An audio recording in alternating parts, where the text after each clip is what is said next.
ये द्वंद्व ज्वर के लक्षण। ठीक है, तो श्लोक नंबर 85 देखिए, यहाँ पे वातपैतिक ज्वर के लक्षण बताए हैं। तो यहाँ पे देखिए, शिरोरुक पर्वा नाम भेद, इसको हाईलाइट करिए कि सिर में वेदना और पर्वों में भेद बताया गया है। उसके बाद सेकेंड लाइन का फर्स्ट जो वर्ड है कंठस्य शोषः, कंठ और मुख प्रदेश का सूख जाना, ये बताया है। और जो लास्ट लाइन है उसका जो फर्स्ट वर्ड है स्वपन नाशो अति वाग जृंभा, तो यहाँ पे बताया निद्रा का नाश होना और अत्यधिक बोलेगा और अत्यधिक जो है जृंभा लेना, ये क्या है, वातपैतिक ज्वर के लक्षण। तो इसमें हमने 3 चीज़ें पढ़ी, शिरोरुक पर्वानाम भेद पढ़ा, कंठस्य शोष पढ़ा और स्वपन नाश अति वाग जृंभा, ये हमने चीज़ पढ़ी है। फिर उसके बाद आता है वात श्लेष्मिक ज्वर के लक्षण। तो इस पे देखिए फर्स्ट लाइन जो है उसका जो लास्ट में बताया है स्तैमित्य पर्वानाम चरुक, स्तैमित्य हो जाना। स्तैमित्य का मतलब क्या होता है, जैसे कि किसी गीले वस्त्र से बॉडी को हमने ओढ़ लिया है, ऐसा जो फील होना, ठीक है, उसको स्तैमित्य बोलते हैं। पर्वा नाम चरुक, पर्वों में भेद बता दिया गया है, वेदना बता दी गई है। फिर सेकंड लाइन है उसका लास्ट वर्ड देखिए स्वेद अप्रवर्तनम, इसको हाईलाइट करिए। और जो नेक्स्ट है संताप हो मध्यवेक्ष, संताप होना और ज्वर का मध्य वेग होना, ये बताया है वात श्लेष्मिक ज्वर के लक्षण। उसके बाद बताया गया है हमारे पास पित्त श्लेष्मिक ज्वर के लक्षण। ठीक है, ये वेरी इंपॉर्टेंट है। इसके जो फर्स्ट लाइन है बहुत ज़्यादा इंपॉर्टेंट है, वो बड़ी बार पूछी जाती है। मुहुर दाहो मुहुर शीतम स्वेद स्तंभो मुहुर मुहुर, तो इसमें क्या बताया गया, बार बार दाह होना और बार बार शीत का होना बताया है। ठीक है, स्वेद स्तंभो मुहुर मुहुर मतलब क्या बताया गया, बार बार पसीने का रुक जाना, ये बताया है। इसी के नीचे जो फर्स्ट वर्ड बताया गया है तिप्त लिप्त तिक्त आस्यता बताया है, इसको भी हाईलाइट करिए। इसका मतलब है जो मुख में तिक्त वस्तुओं से लिपा हुआ प्रतीत होना, ये बताया गया है इस पे। ठीक है, फिर उसके बाद आती है हमारे पास जो नेक्स्ट जो हेडिंग दी हुई है उसको हाईलाइट करिए कि त्रयोदशः सनिपातात सनिपात ज्वर प्रकरण। यहाँ पे हमारे पास टोटल कितने सनिपातिक ज्वर बताया गया है, 13 बताया गया है। साइड पे आप लिखिए इसमें से क्या होते हैं, जो 12 होते हैं वो विषम सनिपातिक ज्वर बताए गए हैं। ठीक है, और एक जो होता है सम सनिपातिक ज्वर बताया गया है। फिर उसके बाद आता है हमारे पास श्लोक नंबर 103 की जो सेकेंड लाइन है इसको हाईलाइट करिए। यहाँ पे क्या बताया है, क्षणे दाह क्षणे शीतम अस्ति संधि शिरोरुजा। अभी हमने पीछे पढ़ा था ना मुहुर दाह मुहुर शीतम, वो पढ़ा था पित्तज और कफज श्लेष्मिक पित्तज ज्वर में बताया था। ठीक है, तो अब ये वाली हम पढ़ रहे हैं क्षणे दाह क्षणे शीतम, तो ये समसनिपातिक ज्वर के लक्षण में पढ़ेंगे। ठीक है, इसको हाईलाइट करिए। अस्थि संधि शिरोरुजा, अस्थि में संधि में सिर में वेदना बताया गया है। फिर इसके बाद नेक्स्ट लाइन आती है सस्त्रावी कलुषे रक्ते निर्भुग्ने च अपि दर्शनम, तो यहाँ पे क्या बताया गया है, आंखों से स्त्राव होना, आंखों का कुलुषित होना और रक्त वर्ण का हो जाना बताया गया है। और निर्भुग्न का मतलब हो जाता है हमारे पास कि टेढ़ा हो जाना। ठीक है, स्वस्वने सरुजो कर्णो कंठः शोके आवृतः, तो इसमें क्या बताया है, कानों से क्या होता है, शब्द सुनाई देंगे, पेन हो जाती है, और कंठ में कैसे फील होता है, जैसे शूक ने आवृत कर लिया है। ठीक है, जो शूक होते हैं उसको क्या बोलेंगे, जैसे कि जौ गेहूँ आदि, ये जो शूक धान्य इसमें बताए गए, तो इनसे जो है आवृत हुआ ऐसा प्रतीत होता है। फिर इसी लाइन के नीचे जो नेक्स्ट लाइन है उसको आप हाईलाइट करिए, परिदग्ध खर स्पर्शा जीवा स्त्रांगस्ता परमम। ठीक है, तो इसमें क्या बताया, परिदग्ध खर स्पर्शा जीवा, जो इसमें जो जीवा होती है वो जली हुई सी हमें प्रतीत होगी, और स्पर्श में कैसी होती है, खुरदरी सी हमें प्रतीत होती है। फिर नेक्स्ट बताया गया है स्त्रस्तंगता परमम। ठीक है, परम, तो यहाँ पे क्या बताया गया है, जो अंग हो जाते हैं वो शिथिल बताए गए हैं। ठीक है, फिर इसी के नीचे जो लाइन है इसको आप हाईलाइट करिए। यहाँ बताया शिर लोठनम तृष्णा निद्रा नाश हृदय व्यथा, तो यहाँ पे बताया गया कि सिर को वो इधर उधर पटकेगा, निद्रा तृष्णा होगी, तृष्णा और निद्रा प्यास लगेगी, और निद्रा का यहाँ पे नाश होना बताया है, और हृदय व्यथा भी यहाँ पे बताया है। फिर नेक्स्ट लाइन जो है स्वेद मूत्र पुरुषा नाम चिराद दर्शनम अल्पश्य, तो इसमें क्या बताया है, इसमें बताया गया है कि जो मल मूत्र आदि इन सब का क्या हो जाता है, देर से निकलना, ये बताया गया है। ठीक है, फिर उसके बाद होता है कृशत्वम न अति गात्रा नाम, शरीर का अधिक कृश ना होना, ये बताया है। प्रततम कंठकूजनम, इसको हाईलाइट करिए। ठीक है, प्रततम कंठकूजनम क्या हो जाता है, बार बार वो अव्यक्त शब्द निकालेगा। जो लाइन है उसको हाईलाइट करिए।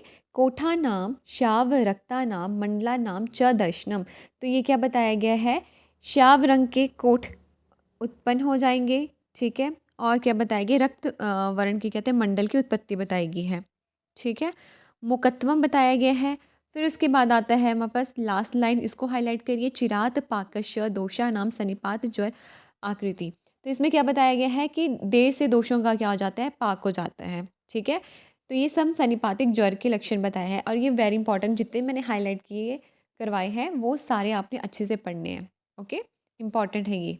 फिर साइड पे आप एक इम्पॉर्टेंट चीज़, एक इम्पॉर्टेंट पॉइंट लिखिए, क्षतजकास। क्षतजकास में हम पढ़ते हैं पारावर्त ईव कूजनम।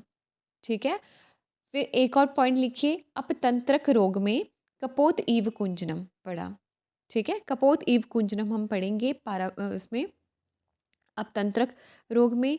क्षतजकास में हम पारावर्त ईव कुंजनम पढ़ेंगे और इस समसनिपातिक में हमने पढ़ा प्रततम कंठ कुंजनम। इसी के विमर्श में हम देखेंगे, यहाँ पे देखिए, अन्यत्र इसे कोटपाका सनिपात कहा गया है। कोटपाका सनिपात किसने बोला गया इसे, काश्यप ने। तो आप लिख दीजिए कि जो काश्यप है उन्होंने इसे समसनिपातिक ज्वर को क्या बोला है, कोटपाकल सनिपात बोला है। तो इसी की जो विमर्श है उसकी थर्ड लाइन देखिए आप नीचे, त्रिरात्र परमम एतस्य जंतो हति जीवितम। तो यहाँ पे ये चीज़ बताई गई कि 3 रात तक जो है मनुष्य जीवित रहता है इस पे। ठीक है, 3 रात्रि तक जीवित रहता है मनुष्य। तो इस लाइन को आप हाईलाइट करिए। फिर उसके बाद आता है हमारे पास नेक्स्ट श्लोक नंबर 109। इस लाइन को आप हाईलाइट करिए। फर्स्ट जो पूरी लाइन है, दोषे विबद्धे नष्टे अग्न्यो सर्व संपूर्ण लक्षण। यहाँ पे ये बताया है हमारे पास जो है सन्निपात ज्वर की साध्यता बताई गई है। तो ये जो एनआई में भी पूछा गया है ये वाला क्वेश्चन, ये पूरी लाइन की, ये किसके लिए बोला गया है, तो हमें पता होना चाहिए। सन्निपातिक ज्वर के लिए बोला गया है। ठीक है। तो यहाँ पे क्या होता है, दोष विबद्ध हो जाते हैं। ठीक है, अग्नि नष्ट हो जाती है और जहाँ पे क्या होते हैं संपूर्ण लक्षण जो है सन्निपातिक ज्वर के दिखाई देंगे। तो ऐसे जो सन्निपातिक ज्वर होते हैं वो असाध्य बताए गए हैं। फिर आप श्लोक नंबर 111 देखिए, यहाँ पे बताया है आगंतुक ज्वर के भेद। ठीक है। तो यहाँ पे आगंतुक ज्वर कितने बताए होते हैं, 4 टाइप्स के बताए गए हैं, अभिघातज, अभिशंगज, अभिचार और अभिशाप। ठीक है। अभिघात के ऊपर आप लिखिए कि वात और रक्त की वजह से होता है। किसकी वजह से होता है, वात और रक्त की वजह से। अभिशंग में वात और पित्त की वजह से होता है। अभिचार और अभिशाप जो होते हैं त्रिदोषज की वजह से होते हैं। ठीक है। फिर आप श्लोक नंबर 115 देखिए, यहाँ पे क्या बताया है, आगंतुक ज्वर में दोष प्रकोप। ठीक है। तो यहाँ पे देखिए, काम शोक भय भयाद वायु क्रोधात पितम त्रयो मला भूत अभिशंगात कोपयंती भूत सामान्यम लक्षणः। तो यहाँ पे क्या बताया है, काम शोक भय, इनसे क्या हो जाती है, इनमें क्या होता है, वायु का कोप हो जाता है। ठीक है। वायु प्रकोपित हो जाती है। क्रोधात से पित्त और त्रयोमला भूत अभिशंग। तो भूत अभिशंग से क्या होते हैं, तीनों दोष क्या होते हैं, कुपित होते हैं। ठीक है। तो आपको पता होना चाहिए कि काम शोक भय से वायु, क्रोध से पित्त और भूत अभिशंग से तीनों दोष जो है कुपित होते हैं, ये बताया है। फिर उसके बाद आप देखिए नेक्स्ट जो श्लोक नंबर है 117। ठीक है। यहाँ पे बताया है अभिशंगज ज्वर के अन्य हेतु। जो अभिशंगज ज्वर होता है उसमें अन्य क्या कारण हो सकते हैं, तो इसमें देखिए आप, विष वृक्ष अनिल स्पर्शा तथा अन्य विष संभव है। यहाँ बताया गया है कि विष वृक्ष का स्पर्श करने से या फिर विषयुक्त वायु के लगने से या अन्य किसी प्रकार की जो विषयुक्त वस्तु है उसके स्पर्श होने की वजह से जो ज्वर होता है उसे हम अभिशंग ज्वर बोलते हैं। ठीक है। तो इसमें बताई गई है लास्ट लाइन, चिकित्सा विष घने घनेव स क्षमम लभते नरा। तो इसमें हमने विषनाशक चिकित्सा करनी है। फिर इसके बाद आता है हमारे पास श्लोक नंबर 122। यहाँ पे बताया है ध्यान निश्वास बहुलम लिंगम काम ज्वरे समृतम। तो यहाँ पे बताया गया है जो काम ज्वर हो जाता है, ठीक है, काम से क्या हो जाता है, अधिक आसक्त होने पर ध्यान मीन्स चिंता और अधिक श्वास की वृद्धि, जो ये लक्षण दिखाई देते हैं वो किस में बताए गए हैं, कामज्वर ज्वर में बताए गए हैं। ध्यान और निश्वास बहुल्य, ये जो लक्षण है वो कामज्वर ज्वर के लक्षण हैं। शोक जे वाष्प बहुल्य, शोक में हम क्या देखेंगे, वाष्प की बहुलता होती है, मतलब आंसुओं की अधिकता होती है। त्रास प्रायम भय ज्वरी, ठीक है, भय ज्वर में क्या बताया गया है, त्रास हो जाता है, मतलब और अधिक उसमें भय लगेगा। क्रोध जे बहुसरब्र, और क्रोध में बहुसरब्र होना, सरब्र का मतलब क्या हो जाता है, आपके आंख मुख जो है लाल वर्ण के हो जाते हैं, उसको बोला जाता है। भूत आवेशे तो मानुष्यम, ठीक है। अब भूत आवेश में क्या बताया गया है, मनुष्य के समान वो क्या करेगा, कार्य नहीं करता है। ठीक है, त्वम मानुष्यम का मतलब होता है मनुष्य के समान वो कार्य नहीं करता है। मूर्छा मोह मद ग्लानि भीष्टम विष संभवे, तो यहाँ पे क्या बताएगी, जो विष युक्त ज्वर हो जाता है उसमें क्या होता है, मूर्छा मोह मद ग्लानि, ये ज़्यादा लक्षण हमें अधिक रूप में देखने को मिलते हैं। अब आप नेक्स्ट पेज पे देखिए, श्लोक नंबर 129। ठीक है, तो यहाँ पे हम ज्वर की संप्राप्ति देखेंगे। यहाँ पे हम सीधे ना हिंदी हिंदी देखेंगे। आप देखिए हिंदी, यहाँ पे बताया है दोष द्वंद्वज दोष सनिपात और वात पित्त कफ से कुपित होकर रस नामक धातु से मिलकर अग्न्याशय के स्थान से अग्नि को बाहर निकालकर उस अग्नि की गर्मी से संपूर्ण शरीर को उष्ण बनाकर स्रोतोस को रोककर संपूर्ण शरीर में जब वृद्ध दोष फैल जाते हैं तब शरीर में अधिक ताप उत्पन्न करते हैं। तब मनुष्य का शरीर अधिक गर्म हो जाता है और उसे ज्वर से पीड़ित कहा जाता है। इस पे क्या बताया है, जब जो दोष हो जाते हैं वो प्रकोपित हो जाते हैं। ठीक है, जब दोष कुपित होंगे तो वो क्या करेंगे, रस नामक जो धातु होती है उसके साथ वो मिक्सअप हो जाएंगे। फिर उसके बाद क्या करेंगे, वो दोनों मिक्सअप होके जो अग्नाशय का जो स्थान है, जो अग्नाशय मतलब अग्नि का जो स्थान है, ठीक है, वहाँ से क्या करेंगे, वो अग्नि होगी उसको बाहर निकालेंगे। जब अग्नि अपने स्थान से बाहर निकल जाती है तो वो संपूर्ण शरीर में क्या होती है, फैल जाएगी और पूरे शरीर को क्या करेगी, वो उष्ण बना देगी। ठीक है, और जो स्रोतस होते हैं, स्रोतस में क्या होती है, वो रुकावट आ जाती है। ठीक है, तो वो क्या करेंगे, जो दोष होते हैं, वो क्या करेंगे, स्रोतस में रुकावट उत्पन्न कर देंगे और पूरे जो शरीर है वहाँ पे फैल जाते हैं और जिसकी वजह से क्या हो जाता है, शरीर में अधिक ताप हो जाता है और ज्वर की उत्पत्ति बताई है। ठीक है, तो आप ना साइड पे लिखिए कि यहाँ पे क्या बताया है, जो ज्वर होता है वहाँ पे रस और स्वेद व स्रोतस की इन्वॉल्वमेंट होती है। कौन कौन से स्रोतस की, रस और स्वेद व स्रोतस की। और लिखिए यहाँ पे दुष्य कौन कौन से होते हैं। पहले आप दोष लिखिए, दोष होते हैं यहाँ पे तीनों दोष और पित्त प्रधान होता है जिसमें। ठीक है, ज्वर में तीनों दोष होता है लेकिन पित्त प्रधान बताया गया है। दूष्य यहाँ पे बताया गया कोष्ठ अग्नि और रस। क्या क्या दूष्य है, कोष्ठ की अग्नि और रस बताया गया है। दूष्य अधिष्ठान बताया है अमाशय और सर्व शरीर। ओके, तो क्या क्या लिखा आपने यहाँ पे, ज्वर में रस और स्वेद व स्रोतस की इन्वॉल्वमेंट होती है। दोष यहाँ पे त्रिदोषज बताया है लेकिन पित्त प्रधान होता है। दूष्य कोष्ठ अग्नि और रस यहाँ पे दूष्य बताए गए हैं और अधिष्ठान बताया है अमाशय और सर्व शरीर। अब श्लोक नंबर 132 देखिए, यहाँ पे क्या बताया गया है, तरुण ज्वर में पसीना ना आने में हेतु। अब तरुण ज्वर में पसीना क्यों नहीं आता, तो उसमें क्या कारण बताया गया है, श्लोक में देखिए, स्रोतांसम सनिरुद्धत्वात् स्वेदम स्वेदम न अधिगच्छति। तो यहाँ पे क्या बताया गया, स्रोतोस में रुकावट होने की वजह से पसीना नहीं आता है। ठीक है, फिर सेकेंड लाइन देखिए, स्थानात प्रच्युते च अग्न्यो प्रायश स तरुणी ज्वर। इसमें क्या बताया गया, तरुण ज्वर में क्या होता है, जो अग्नि है वो अपने स्थान से हट जाती है तो उसकी वजह से तरुण ज्वर में पसीना नहीं आता है। तो यहाँ पे दो हमने कारण पढ़े, क्या पढ़े, स्रोतस में रुकावट होने की वजह से और जो अग्नि है अपने स्थान से हट जाती है उसकी वजह से तरुण ज्वर में पसीना नहीं आता है। अब आप नेक्स्ट पेज में देखिए, श्लोक नंबर 133। यहाँ पे क्या बताया, वैसे आमद ज्वर के लक्षण बताए गए हैं। ठीक है, जो श्लोक नंबर है 134, इसको देखिए, ज्वर अविसर्गी। ठीक है, ज्वर अविसर्गी बलवान दोषा नाम अप्रवर्तनम। यहाँ पे क्या बताया गया है, जो अविसर्गी होना, ज्वर कैसे हो जाता है, अविसर्गी हो जाना। ठीक है, और बताया गया बलवान हो जाता है। और दोषानाम अप्रवर्तनम, अप्रवर्तनम मतलब कहते हैं दोषों का बाहर नहीं निकलना, ये बताया गया। इस लाइन को आप हाईलाइट करिए, ज्वर अविसर्गी और दोषानाम अप्रवर्तनम कहाँ में बोला गया है, आमज ज्वर के लक्षण में बोला गया है। फिर इसी के नीचे जो लाइन है, स्तुब्ध स्तब्ध सुप्त गुरुत्वम च गात्राणाम बहुमूत्रता। तो ये किसके लिए बोला गया है, ये आपको पता होना चाहिए कि यहाँ पे क्या हो जाता है, शरीर में सुप्ता हो जाना, गुरुत्वम हो जाना, ठीक है, और स्तब्धता हो जाना, ये बताया गया है। बहुमूत्रता और मूत्र का अधिक आना, ये बताया गया है। फिर उसके बाद बताया है न जीर्णा न च ग्लानि ज्वरस्य आम्यस्य लक्षण। यहाँ पे क्या आ जाते हैं, मल का आम मल का निकलना, न विड जीर्ण हो जाता है, मतलब जो अभी जीर्ण नहीं हुआ है, मतलब आमल का निकलना। ठीक है, और ग्लानि ना होना, ठीक है, ये आमद ज्वर के लक्षण है। तो यहाँ पे क्या क्या हमने पढ़ा? ज्वर अविसर्गी, दोषानाम अप्रवर्तनम, स्तब्ध सुप्त गुरुत्वम गात्रणाम, और बहुमूत्रता, और न विड जीर्णा, और न श ग्लानि। के बाद नेक्स्ट श्लोक देखिए, यहाँ पे बताया पश्चिमांत ज्वर के लक्षण 136 श्लोक में।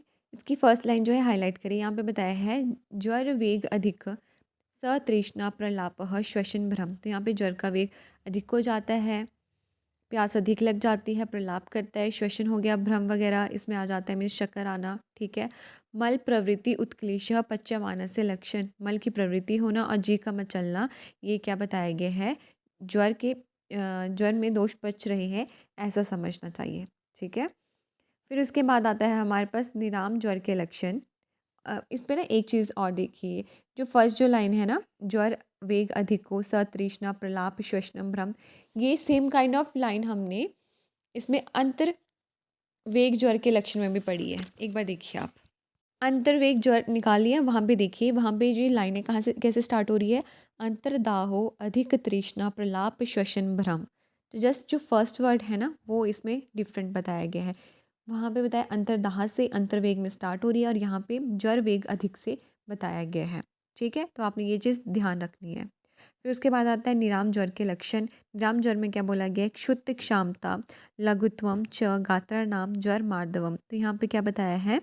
भूख का लगना, क्षमता मीन्स शरीर का कृश होना, लघुत्वम च गात्राणाम। ठीक है, गात्र का क्या हो जाना? मृदु, सॉरी, हल्का हो जाना, और ज्वर मार्दवम, और ज्वर के वेग का मृदु बताया गया होना। दोष प्रवृत्ति अष्टाहो निराम ज्वर लक्षण। ठीक है, और दोषों की प्रवृत्ति होना, और अष्टाहो का मतलब है ज्वर का 8 दिन बीत जाना। ठीक है, ये सारे क्या होते हैं? हमारे पास निराम ज्वर के लक्षण हैं।